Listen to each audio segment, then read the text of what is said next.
The International Monetary Fund has voiced optimism and caution at once in its assessment of Germany's economy.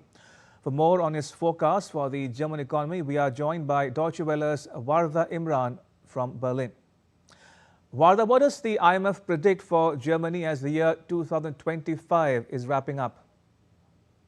Thanks for having me. Well, in a nutshell, the IMF mission predicted economic recovery and growth for Germany that's powered by the landmark reform of the debt brake. It's something we've talked about often, how Germany is going to increase its spending in infrastructure and defense. This spending will spark the recovery, the IMF say, and this will lead to acceleration of domestic investment and spending. However, this is kind of a long-term assessment. In the medium term, though, the picture is still gloomy.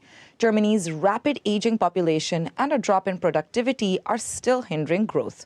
The IMF also said that in the second half of 2024, Germany's economy was kind of on its way to recovery, but trade issues and Trump's tariffs this year really stunted that growth. Germany's GDP is set to rise by only 0.2% this year. How is the mood among businesses?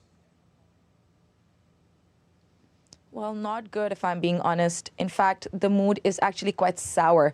And I'll tell you why I know this. This week, the German Family Business Association, an organization that represents family-owned businesses here, said they've lifted a ban on contact or working with the far-right AfD party. Now, you must be asking, why is this a big deal? Well, most parties and businesses have agreed not to work with the far-right. And with this kind of blockade, they were able to ensure that the far-right parties don't influence businesses. However, with this lifting of the ban, it shows that working with the far-right, if it's good for business, isn't out of the question anymore.